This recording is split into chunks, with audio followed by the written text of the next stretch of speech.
जद वो गुस्सा फटदा है फिर रेवोल्यूशन होती है, अपराइजिंग होंगी अंग्रेजी च, और वो रेवोल्यूशन जिहड़ी है वो तहस नहस कर दिंदी है देश का।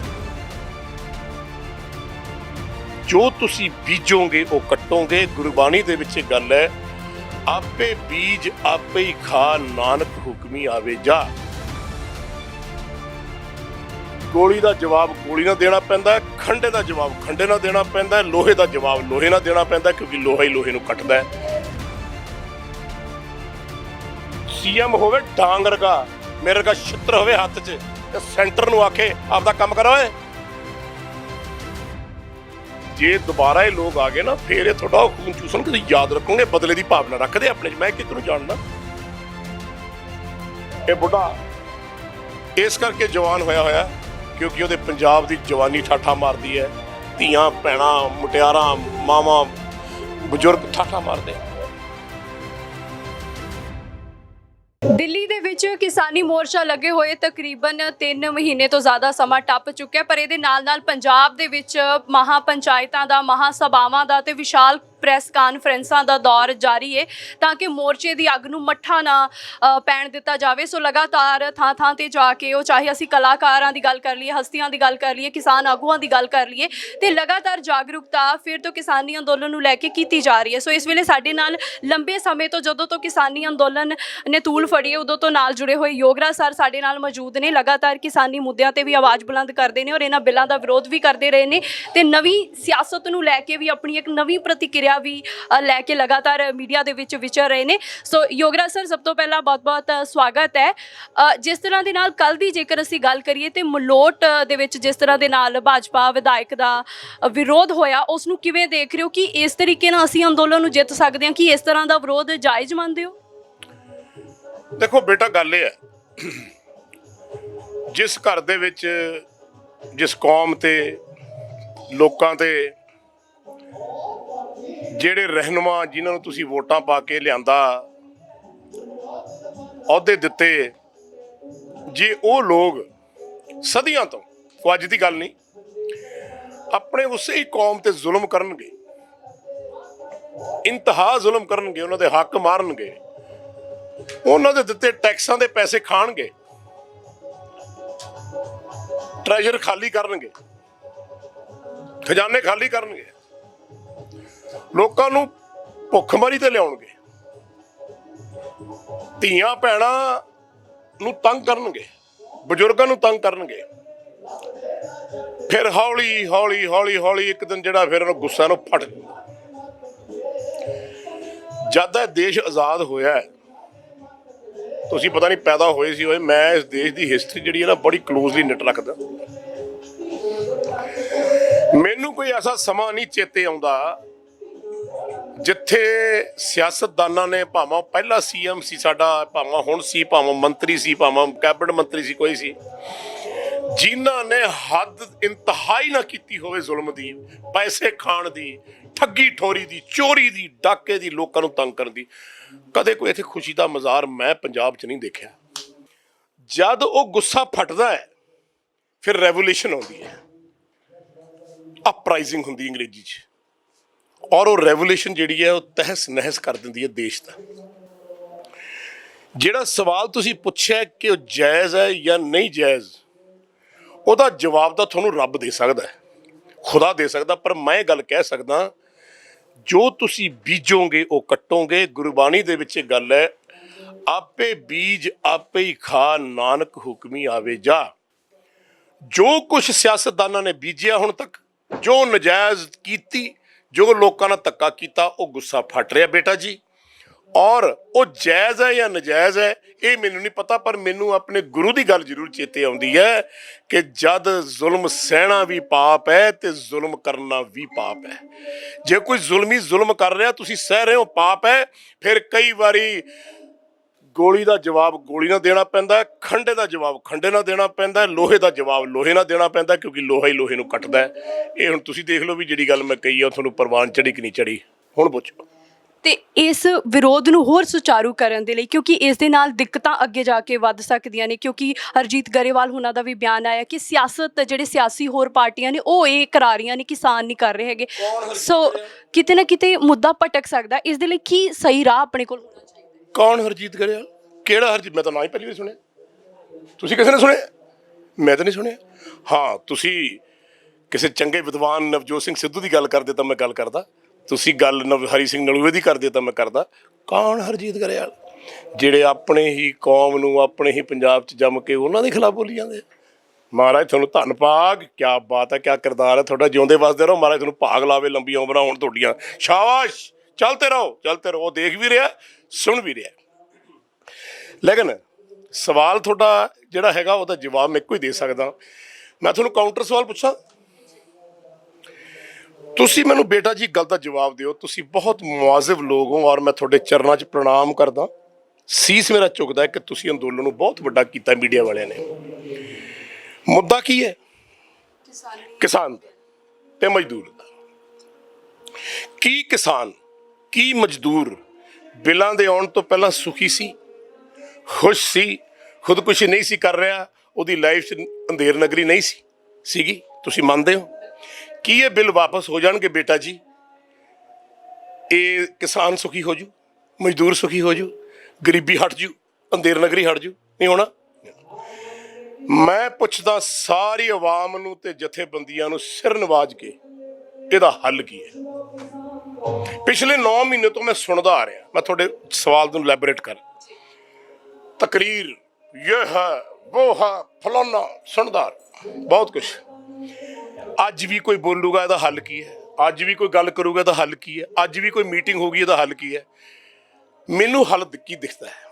ਉਹ ਮੈਂ ਹੋਕਾ ਦਿੱਤਾ ਪਿਛਲੇ 4 ਦਿਨ ਤੋਂ। ਉਹ ਹੱਲ ਇਹ ਹੈ ਕਿ ਤੁਸੀਂ ਆਪਦੀ ਸਾਰੇ ਜਥੇਬੰਦੀਆਂ ਨੂੰ ਬੇਨਤੀ, ਉਹਨਾਂ ਦੇ ਚਰਨਾਂ 'ਚ ਪ੍ਰਣਾਮ, ਸੀਸ ਮੇਰਾ ਝੁਕਦਾ ਉਹਨਾਂ ਕੋਲ। ਸਾਡੇ ਵੱਡ ਵਡੇਰੇ ਆ, ਮੈਂ ਤੁਹਾਨੂੰ ਬਹੁਤ ਪਿਆਰ ਕਰਦਾ ਔਰ ਮੇਰੀ ਗੱਲ ਕਹਿਣਾ ਹੱਕ ਹੈ ਮੇਰਾ, ਕਿਉਂਕਿ ਮੈਂ ਪੰਜਾਬ ਦੀ ਧਰਤੀ 'ਤੇ ਜੰਮਿਆ ਪਲਿਆ ਤੇ ਵੱਡਾ ਹੋਇਆ। ਕਿ ਤੁਸੀਂ ਆਪਣੀ ਇੱਕ ਸਿਆਸਤੀ ਪਾਰਟੀ ਦਾ ਇੱਕ ਲੀਡਰ ਚੁਣੋ, 31-32 ਜਥੇਬੰਦੀਆਂ 'ਚ ਇੱਕ ਲੀਡਰ ਚੁਣੋ। ਕਮਾਲ ਦੀ ਗੱਲ ਇਹ ਹੈ ਕਿ ਪੰਜਾਬ ਐਡਾ ਕੁ, ਜਥੇਬੰਦੀਆਂ 32, ਯੂਪੀ 10,000 ਗੁਣਾ ਵੱਡਾ, ਜਥੇਬੰਦੀ 1, ਲੀਡਰ 1 ਲਿਆਓ। ਨਾਲ ਤੁਸੀਂ 32 ਬੰਦੇ ਹੋ, ਆਲਰੇਡੀ MLA ਹੋ ਤੁਸੀਂ, ਤਾਂ ਲੋਕਾਂ ਨੇ ਵੋਟਾਂ ਪਾਉਣੀਆਂ ਤੁਹਾਡੇ ਮਗਰ ਤੁਰਦੇ ਆ। ਤੁਸੀਂ 117 ਚੋਂ ਕੱਢ ਕੇ 32, ਬਾਕੀ 117 ਸੀਟਾਂ ਲੜਾਓ ਇਕੱਠੇ ਹੋ ਕੇ। ਜਵਾਨੀ ਠਾਠਾ ਮਾਰਦੀ, ਆਓ ਇੰਦਰਪਾਲ ਵਰਗਾ ਜਵਾਨ ਬੈਠਾ, ਲੜਾਓ ਇਲੈਕਸ਼ਨ। ਆ ਲੜਾਓ ਇਲੈਕਸ਼ਨ ਇਹਨਾਂ ਨੂੰ। ਆ ਦੇਖੋ ਤੁਹਾਡੇ ਕੋਲ ਜਰਨੈਲ ਤੁਰੇ ਫਿਰਦੇ, ਆ ਲੜਾਓ ਇਹਨਾਂ ਨੂੰ, ਇਕਬਾਲ ਵਰਗਿਆਂ ਨੂੰ। ਇਹਨਾਂ ਨੂੰ ਕੱਢੋ ਬਾਹਰ, ਬੁੱਧੀ ਜੀਵਾਂ ਨੂੰ ਕੱਢੋ, ਹਰ ਧਰਮ ਦੇ ਬੰਦੇ ਨੂੰ ਕੱਢੋ। ਜਿਹੜਾ ਰੂੜੀ ਕੁੱਟਦਾ ਹੈ, ਰਿਕਸ਼ਾ ਚਲਾਉਂਦਾ, ਉਹ ਵੀ ਬੁੱਧੀਜੀਵ ਹੋ ਸਕਦਾ ਹੈ, ਉਹ ਵੀ ਅਕਲ ਦੀ ਗੱਲ ਕਰ ਸਕਦਾ ਹੈ। ਉਹਨੂੰ ਵੀ ਲਿਆਓ, ਆਪਣੀ ਸੱਤਾ ਬਣਾਓ, ਆਪਣਾ ਰਾਜ ਕਾਇਮ ਕਰੋ।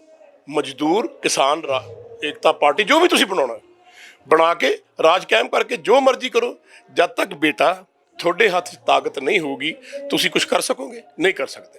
ਤੇ ਇਸ ਤੋਂ ਇਲਾਵਾ ਜੇ ਕੋਈ ਹੱਲ ਹੈ ਤਾਂ ਤੁਸੀਂ ਕਰ ਲਓ। ਮੈਂ ਤਾਂ ਗੁਰੂ ਦਾ ਹੋਕਾ ਦਿੰਦਾ ਫਿਰਦਾ।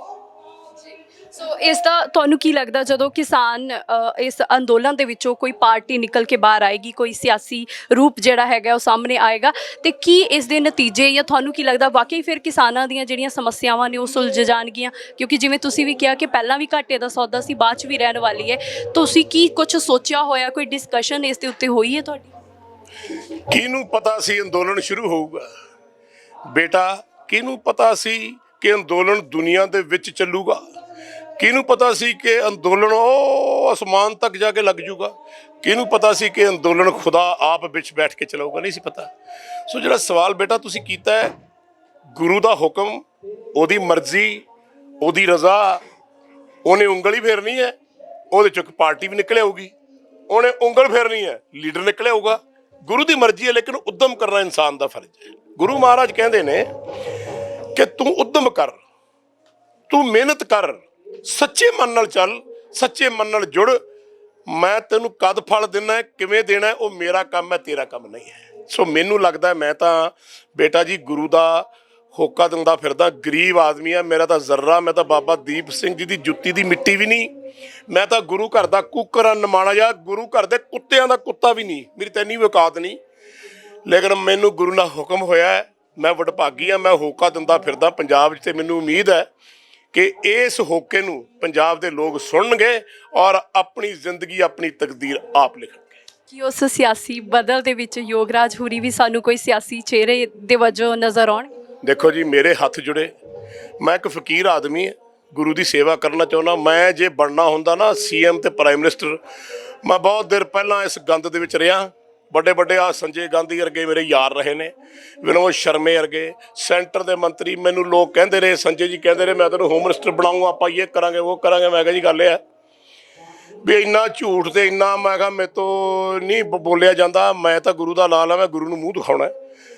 ਮੈਂ ਤਾਂ ਇਹਨਾਂ ਨੂੰ ਕਹਿੰਦਾ ਤੁਸੀਂ ਆਗੂਆਂ ਨੂੰ ਆਪਣੀ ਪਾਰਟੀ ਬਣਾਓ, ਪੰਜਾਬ ਦਾ ਵਿਕਾਸ ਕਰੋ। ਜੇ ਪੰਜਾਬ ਦੇ ਲੋਕ ਮੈਨੂੰ ਕਹਿਣਗੇ ਚੱਲੋ ਅੱਗੇ ਲੱਗ, ਮੈਂ ਅੱਗੇ ਲੱਗ ਪਊਂਗਾ। ਜੇ ਪੰਜਾਬ ਦੇ ਲੋਕ ਨਵਜੋਤ ਸਿੰਘ ਸਿੱਧੂ ਨੂੰ ਕਹਿਣਗੇ ਅੱਗੇ ਲੱਗ, ਓਏ ਅੱਗੇ ਲੱਗ ਪਾਂਗੇ।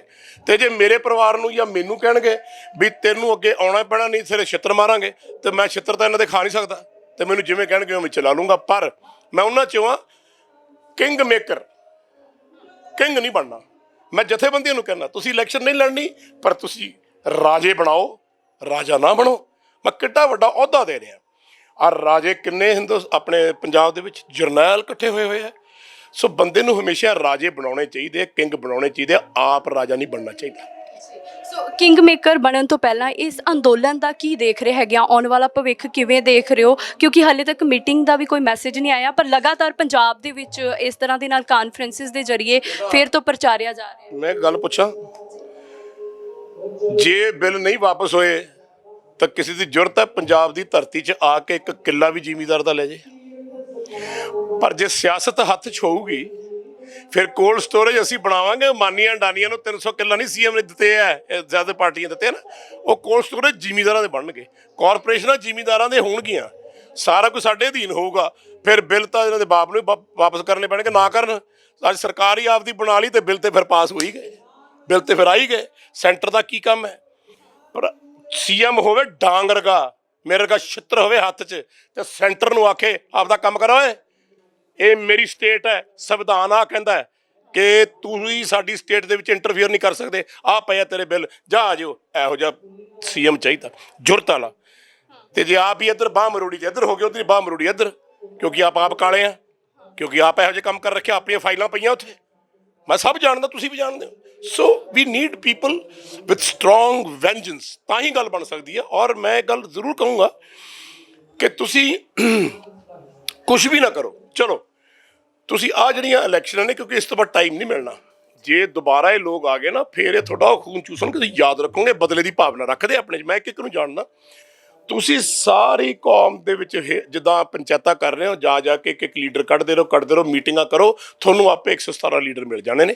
ਪਰ ਜੇ ਤੁਸੀਂ ਨਹੀਂ ਕਰੋਗੇ ਨਾ, ਔਰ ਜੇ ਤੁਸੀਂ ਇਹ ਕੰਮ ਨਹੀਂ ਕਰੋਗੇ ਕਿਉਂਕਿ ਤੁਸੀਂ ਆਗੂ ਹੋ, ਫਿਰ ਤੁਸੀਂ ਜਾਣੋ ਤੇ ਪੰਜਾਬ ਦੇ ਲੋਕ ਜਾਣਨ, ਮੈਂ ਦੱਸੋ ਕੀ ਲੈਣਾ।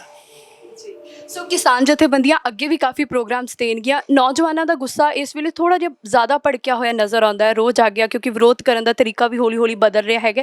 ਕੀ ਇੱਕ ਬੇਨਤੀ ਜਿਹੜੀ ਆ ਉਹ ਤੁਸੀਂ ਨੌਜਵਾਨਾਂ ਨੂੰ ਕਰਨਾ ਚਾਹੋਗੇ? ਨੌਜਵਾਨਾਂ ਦਾ ਕਸੂਰ ਕੀ ਹੈ ਜੀ? ਜਿਹੜੇ ਨੌਜਵਾਨਾਂ ਨੂੰ ਅੱਜ ਤੋਂ 20 ਸਾਲ ਪਹਿਲਾਂ ਮੈਂ ਛੋਟੇ ਛੋਟੇ ਦੇਖਿਆ ਸੀ, ਅੱਜ ਉਹ ਲੱਠਾਂ ਵਰਗੇ ਹੋ ਗਏ। ਮੈਂ ਤਾਂ ਜਦ ਤੁਰਦਾ ਜਵਾਨਾਂ ਦੇ ਪੈਰ 'ਚ ਪੈਰ ਰੱਖਦਾ, ਕਿਉਂਕਿ ਇਹ ਪਿਤਾ, ਇਹ ਬੁੱਢਾ ਇਸ ਕਰਕੇ ਜਵਾਨ ਹੋਇਆ ਕਿਉਂਕਿ ਉਹਦੇ ਪੰਜਾਬ ਦੀ ਜਵਾਨੀ ਠਾਠਾ ਮਾਰਦੀ ਹੈ। ਧੀਆਂ ਭੈਣਾਂ ਮੁਟਿਆਰਾਂ ਮਾਵਾਂ ਬਜ਼ੁਰਗ ਠਾਠਾ ਮਾਰਦੇ।